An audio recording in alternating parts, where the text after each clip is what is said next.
أعوذ بالله من الشيطان الرجيم بسم الله الرحمن الرحيم إن الله وملائكته يصلون على النبي يا أيها الذين آمنوا صلوا عليه وسلموا تسليما اللهم صل على سيدنا محمد وعلى آل سيدنا محمد كما صليت على سيدنا إبراهيم وعلى آل سيدنا إبراهيم وبارك على سيدنا محمد وعلى آل سيدنا محمد كما باركت على سيدنا إبراهيم وعلى آل سيدنا إبراهيم في العالمين إنك حميد مجيد إلى درة النبي المصطفى سيدنا محمد صلى الله عليه وسلم وعلى آله وأصحابه وأزواجه وذريته وآل بيته أجمعين إلى درة جميع الأنبياء والمرسلين جميع صحابة رسول الله جميع الأولياء من المشرق إلى المغرب خصوصا سلطان أولياء سيدي شميل الدين عبد القادر الجيلاني قدس الله سره وسيدي محمد النووي البنتاني وسيدي سليم بن سعد وسيدي أبي حميد الغزالي وسيدي شامل عبد الله بن Abdullah bin Barak bin Nuriyam wa sayyidina Musaibu wa fatajil arifin laru jami masyayikhina ayna makanu wa ilari abayna umatina wa jidadina wa jidatina kapati muslimina wa muslimat wa mu'minina wa mu'minat syi'ulul laylahumul fatihah a'udhu billahi minasyaitonir rajim Bismillahirrahmanirrahim Alhamdulillahi rabbil alamin Ar-Rahmanir Rahim Maliki yaumiddin Iyyaka na'budu wa iyyaka nasta'in Ihdinas siratal mustaqim Siratal ladzina an'amta 'alaihim ghairil maghdubi 'alaihim waladdallin Rabbighfirli wa liwalidayya amin.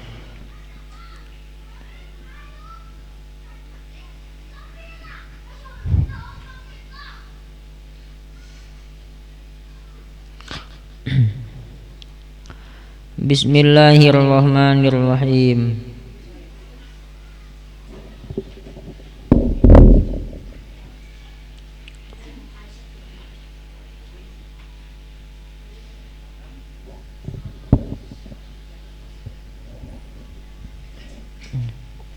Fis salat faslun ariya taiji pasal.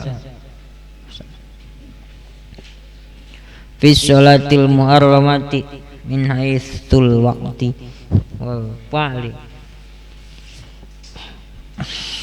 nerangkeun salat nu diharamkeun ngitung-ngitung waktu jeung migawena. Aya waktu nu diharamkeun migawe salat. Tahrumu haram naon as-salatu salat allati laisa anu teu aya laha eta tetepikeun salat atau lati baiknya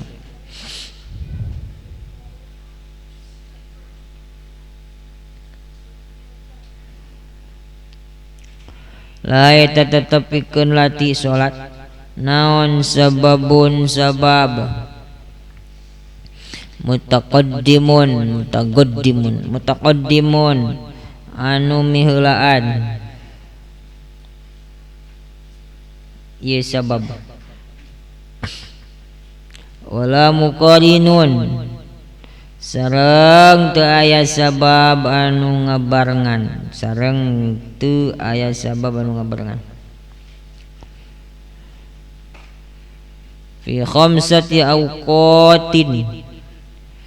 haram salat dina 5 pirang-pirang waktu fi khamsati awqatin dina 5 pirang-pirang waktu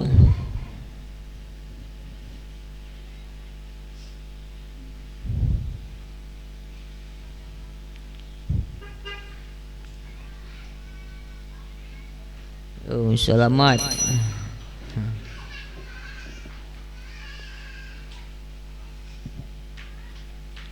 inda tulu'i syamsi kahiji tegasna kahiji tetep dia mutalak indah teh naon kasupana dzorob nya naon tah dzorob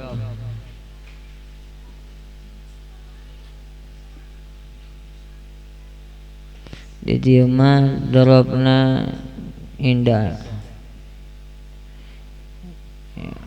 ya indah maka dorob zaman jeung dorob makannya indah nalika aya indah Zaidin deketin ke Zaid eta dorob naon eta mah dorob makan tempatnya ieu mah indah tulis syamsi dina nalika bija poe mutalakna dipikeun disumputkeun nanta disumputkeun takdirna nyata mustaqillin eta si mustaqillin jadi badal tina khamsati awqatin ya mun diayakeun kieu fi khamsati awqatin haram salat dina 5 pirang-pirang waktu inda tulu isyam mustaqillin tegasna kahiji anu tetep inda tulu isyamsi dina nalika bija panon poe hatta tartafi'a sehingga yen narima luhur itu syamsun qadra rumhin dina saukuran atau kalawan saukuran satumbak kalawan saukuran satumbak wa indal istiwa'i jeung kadua dina nalika mancran di kumplitan wa indal istiwa'i jeung kadua anu tetep dina nalika manceran fi ghairi yaumil jumu'ati manceran dina salian ti poe Jumuah hatta tazula sehingga yen lingsir itu syamsun wa indal isfiradi jeung katilu anu tetep dina nalika kararoneng hatta tagruba sehingga yen surup itu syamsun wa ba'da salati subhi jeung kaopat anu tetep dina sabada salat subuh hatta tatlu asyamsu hatta tatlu sehingga yen biji naon asyamsu panon poe wa ba'da salatil asri jeung kalima anu tetep dina sabada salat asar tempo kitabna teu mending ngahulang gitu siga ngadaran buah cacing buah cacing di kalau kita pernah mangsimbang mikiran naon eta tas wabada sholatil asar sareng kalima anu tetep sabada salat asar kali kita pernah hatta tagruba sehingga yen surup itu syamsun hatta tagruba sehingga yen surup itu syamsun bisa kebaca kita lokatna cok baca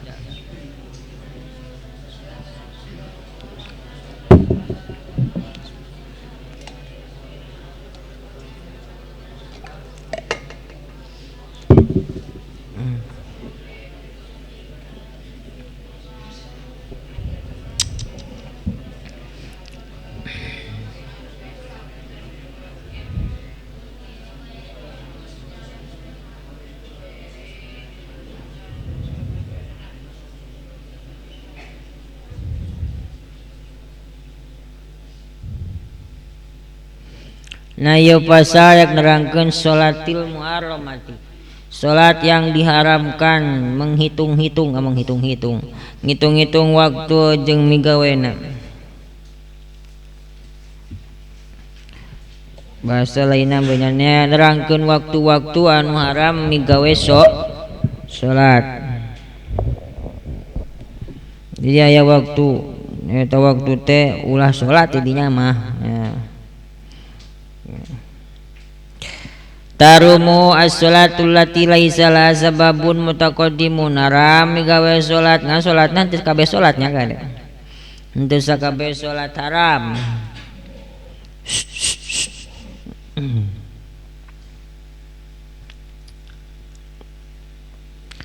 Eta salat nu kumaha allati laisa laha sababun mutaqaddimun wala muqarrinun. Salatna anu teu ngabogaan sabab mutaqaddim atawa teu ngabogaan sabab muqarrin. Sababun mutaqaddimun sabab boga sababna ti heula. Sababun muqarrinun boga sababna ngabarengan. Atuh anu bogaeun sabab mah cenah anu bogaeun sabab mutaqaddim jeung sabab muqarrin mah teu naon-naon dipigawe dina ieu anu 5 waktu teu nya. Kumaha salat anu ngabogaan sabab mutaqaddim atawa salat anu ngabogaan sabab muqarrin teu naon-naon dipigawe dina anu 5 waktu anu rek caritakeun ieu. Dan di luar eta berarti salatna salat kahiji imma teu boga sabab sama sakali. Baca salatna anu teu boga sabab sama sakali biar lam yakun la sababun aslan. Nu kumaha teu boga sabab sama sakali nya salat sunat mutlak. Salat sunat mutlak teh salat sunat teu ngaranan teh. Mang Abdul Latif geus biak segala rupa salat dipigawenya salat dapil bala salat birrul walidain. Naon birrul walidain teh berbuat baik kepada kedua orang tuanya. Ayahnya parenthahna ngapoe setara di mah aja. Ngapoe pada maghrib birrul walidain lain tanggal 22 Desember unggul. Ta birrul walidain. Terus salat taubat, salat hajat, misalkan tengah Januari, istikharah segala rupa. Ieu salat naon deui cenah urang ke? Salat sunat mutlak. Jadi salat sunat ngaranan. Tah, salat sunat mutlak mah haram dipigawe dina anu 5 waktu. Nu rek caritakeun dieu. Hiji tanya boga sabab teu boga sabab sama sekali atawa bogaeun sabab ngan sababna mutaakhir. Tuh, naon cenah? Sababna mutaakhir. Anu bonang mah anu meunang dipigawe dina 5 waktu mah sababna imma mutaqaddim wa imma muqarrin. Sababna ti heula ataukah bebarengan. Kumaha lamun sababna pandeuri? Sababna teh pandeuri. Contoh sapertikeun salat ihram. Salat sunat ihram. Arek ihram. Nah ihram haji ataukah ihram umrohnya. Memeh prak ihram, memeh niat ihram kan disunatkeun salat heula. Lamun ek ihram umroh teh mah kita berangkat ke Tanaim ataukah ke Jaronah ke Mikot disebutna Mikot sanggeus nempi ka Tanaim atau Jaronah tuluy mandi ngaranna adusnya adus sunat ihram.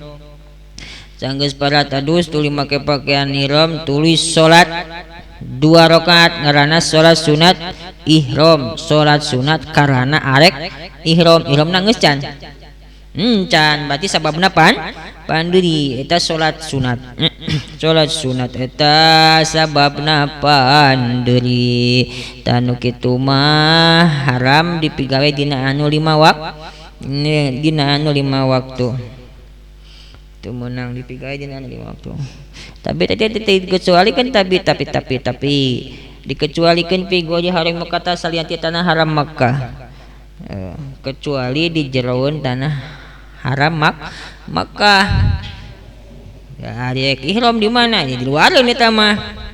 Di mana? Di luareun tanah haram Makkah. Dat pindah asup heula keluar heula tina tanah haram menuju tanah halalnya. Disebutnya tanah halal. Ipang dekeutna tanah halal ti Mekah nyaeta Tanaim. Lamun bareto mah gitu ongkos bus teh sabaraha 2 real misalnya 2 real keur hadita realna sabaraha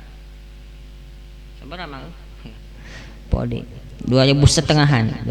ayeuna mah kan duka sabaraha 4.000 nya ongkos 5.000 naik naon naik bus mun duit urang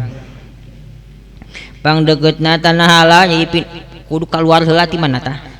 ti tanah haram pang deket na nyata Tanaim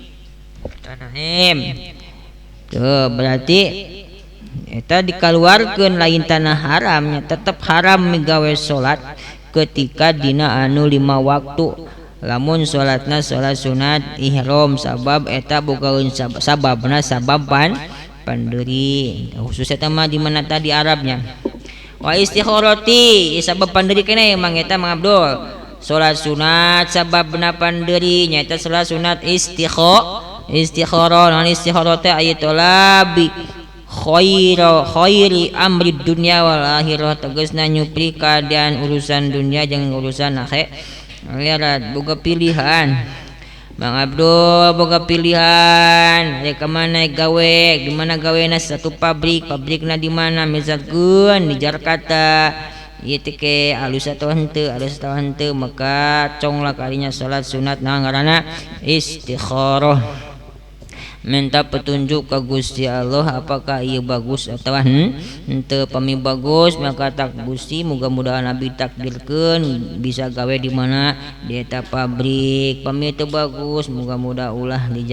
ditakdirkeun gawe di eta pabrik gantian kuno leuwih hade kitu kan nya eta Mang Abdul rek nanyaan ka awewe nya geus aya boga hijinya 5 hiji kita boga tuh hiji nya tanyakeun lah kasa ulah sembarangan la khoba man istakhara wala nadima man istasharonya gitu kan moal rugi jamaah anu istikharah heula moal nalangsa jamaah anu musyawarah heula jadi istikharah mah musyawarah jeung Gusti Allah nya ai musyawarah biasa mah eta musyawarah jeung pepada jelem jamaah tanya bapa tanya mama tanya emak tanya babaturan eta bagus atawa henteu kira-kira urang ka eta alus atawa henteu soal tah musyawarah nya geus padat musyawarah jeung jelema coba kasa tanyakeun kasa Gusti Allah Subhanahu wa taala melalui naon istikharah ta salat istikharah eta bogaeun sabab naon sababna nya ek minta naon ek minta petunjuk apakah bagus atawa henteu tah sababna teh nu kitu mah mutaakhir panderi salat sunat istikharah mah panderi encan nya minta nage encan teu eta salat istikharah haram dipigawe dina anu 5 waktu kenyan diceritakeun ayeuna nah penting si Allah teh henteu kudu penting wae beurang kadinya pek silakan nya penting usul sunat istikharah aya na majmu ge nya doana aya nya na majmunya aya teu bisa kudu bahasa Arab mah kudu Sunda wae atuh nya 2 rakaat teu tasarah maka salat inda iradati safar sapertikeun salat teh maksudnya nyabaan ieu ge sababna sabab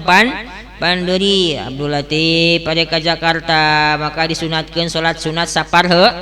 ini ke arah bungkul nya ke arah bungkul lain ka Jakarta ge salat sunat safar ngaranna salat sunat lis safar usul sunnatan lis safari abniat abi salat sunat karena dek nyanyabaan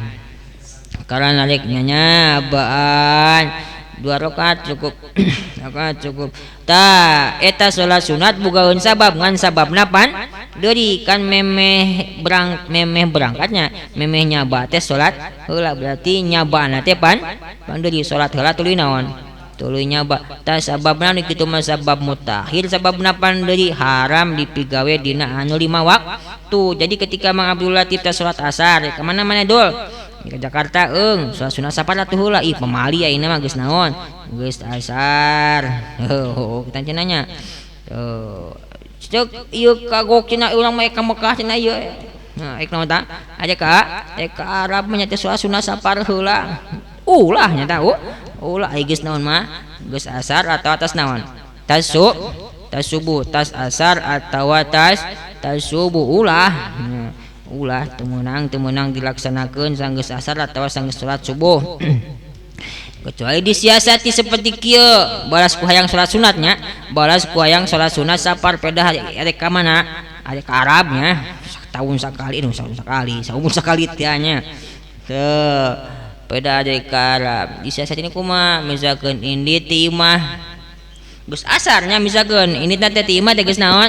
geus asar geus waktu asar ngan can salat can salat naon salat asar. Jadi di imahnya di imah teh salat sunat naon lah salat sunat safar usul sunatan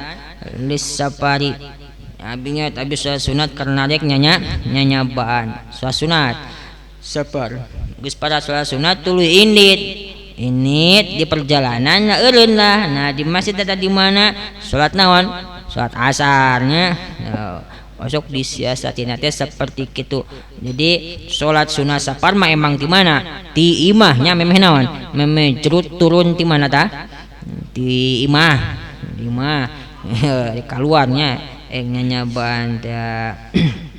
Ya, lamun kekeayang salat sunat safar maka kudu disiasati seperti kitu. Di imahna ulah waka salat fardu asar atau muntah subuh mah ulah waka salat subuh sanajan inditna sanggeus subuh. Salat sunat safar heula tuluy indit saeutiknya indit na lumpangka diabringkeun lamun menuju naon masjid geus tepi ka masjid kakara salat naon salat subuh salat fardu subuh atau salat fardu asar muntah asar. Sabab eta sababna sabab mutaakhir teu meunang dipigawe dina anu 5 waktu. Wa inda khuruj jeung salat nalika rek kaluar ti imah. Tuh rek kaluar ti imah ge salat sunatnya aya pasunatan kudu salat mina manzal. Wa inda qatli jeung dina nalika rek perang. Qatli eta qatli dina nalika rek perang salat sunat. Wa inda taubah salat taubatin salat sunat taubah eta ogenan salat sunat mutaakhir sabab boga sababna mutaakhir da eta mah haram dipigawe dina anu 5 waktu. Haram dipigawe dina anu 5 waktu. Kumaha lamun sababna sabab mutaqaddim. Ayeuna rek ceritakeun sabab mutaqaddim ya. Anu teu naon-naon sabab mutaqaddimnya lamun boga sababna sabab mutaqaddim teu naon-naon dipigawe dina anu 5 waktu. Contohna kafaitatin sapertikeun salat sunat anu lepot mangyana tas magrib kang esannya kasarian diudang-udang kumaha abdul gan yan saudang dan salat teu ingateun yan udang yang Gusti Banyur Gusti kumaha kerek we tenang gitu tanya bahkan keserian gitu celuk nya misalkan ekeun naon tah ekeun nge si gobloknya gelo si tah labasnya eta sarena nepi ka naon nepi ka subuh berarti tinggalkeun naon samangena tinggalkeun salat isya hudang-hudang subuh sanggeus tepi ka subuh teh tuluy mangnya dek cai salat subuh dibejaan ku Mang Abdul yan siap penting saretan san salat isanya nya eungnya aduh teu inget urang aduh sia mah teh ngahudangkeun kan ngahudangkeun kumaha kehe ku aing si banyu di kumaha diguyang-guyang teu beunang hudang we nya teh penting alus salat naon salat isya waktu subuh tuluy salat naon salat subuh si mangnya teh nya salat subuh sanggeus salat subuh cek asama pikeun cek asama lamun tah salat subuh teh haram migawe naon haram migawe aya mangena aya mangena haram migawe salat sanggeus salat subuh cek asama haram migawe naon migawe salat ngan kulantaran boga kodoaneun beungan cek boga kodoaneun nyaeta salat naon salat isya tah eta mah teu naon-naon nu kitu sababna sabab mutaqaddimnya bogaeun sababna sabab ti heula nyaeta bongan tinggalkeun salat isya nya teu faina sababa waktu madinya sababna faitah sababna salat qodaan teh nyata waktu anu geus kalewat eta mah salat sunat pingan ya salat kodona teh na kodo fardu atawa kodo sunatnya ai kitu sunat salat sunat menang di kodoan menang bahkan alus kayaknya lah sanakeun misalkan Mang Abdul Latif teu salat duha nya biasana unga poyogenan telat salat naon salat duha tara pisan misalkan osok imaya osok salat naon osok salat dua satu hari mah misalkan tinggalin teh lain ku ulin wae eta kaburu naon kaburu digeroan ku bapana do misalkan ieu bantuan paya ka kebon nam salat duha teh tulusnya salat duha teh tulus tuluy ka kebon tinggalin mewah salat naon tah salat duha ingat palolohor sanggeus salat lohor aek ngodoan salat naon salat duha teh eta bagus seperti kitu teh sunat pisannya jadi lain fardu wungku anu kudu dikodoan teh nya ai fardu mah wajib dikodoan nya salat fardu mah wajib dikodoan na salat sunat mah sunat dikodoan kodoan terus saungkana paita tuku fardu naon pelan nah sabab stepeco alianna sallallahu alaihi wasallam saktosna kanjing Rasulullah sallallahu alaihi wasallam mogenan shalla badal asy arba'an kanjing Rasul kantos netepan saat tos netepan asar 4 rakaat wa qala sareng ngadau kanjing Rasul huma allatani ba'da duhri saur kanjing Rasul teh kieu eta nu 4 rakaat 4 rakaat ini nyata 2 rakaat ba'da duhur nyata nu 2 rakaat ba'da duhur 2 salat ba'da duhur 2 salat ba'da duhur ai salat sunat ba'da duhur teh nyata 4 rakaatnya di 2 kalikeun 2 salat ba'da duhur kitu itu naon ketika misalkan ma Abdul Latif tas salat lohornya henteu salat sunat rusuh lu kayak kemana ingat-ingat tas asa engke cenah di kodoan lain engke di kodoan geus asar engke di ngodoan nah ngodo salat sunat ba'da duhur anu tadi henteu teh eta teh naon-naon silakeun nya misalkeun cek batur dul tas asar mah ulah naon ulah salat pamali ieu mah kodok kodo naon maneh kodo salat sunat masyaallah getol-getolan teuing ai sugan teh kodo naon kodo padu henteu aing ka padu mah tuh wajib pisan aing osok salat sunat oge na tah eta osok kalewat terus paitah salat anu kodo salatna salat naon boga sababna mutaqaddim nya kitu deui pantarna salat kodo teh salat nu dinadarkeun salat anu dinadarkeun misalkeun nadar mangabdu nadar rek ngalaksanakeun salat 4 rakaat nya misalkeun kieu lamun misalkeun hasil maksud ieu lamun naon lamun ieu barang payu maka nadar kuring adek naon adek salat 4 rakaat geus parat salat asar kitu kurunyung teh aya anu rek meuli eta barang jadilah payunya maka tah Mang Abdul boga naon boga kewajiban kudu salatnya 4 rakaat tah eta sanajan sanggeus salat asar kadinya meunang laksanakeun teu jadi haram wa muadati salat nu dibalikan deui kasub kana paitah keneh teu naon-naon Mang Abdul geus salat asar di imahna Mang Yana ogeuna sarua di imahna geus salat naon yeuh salat asar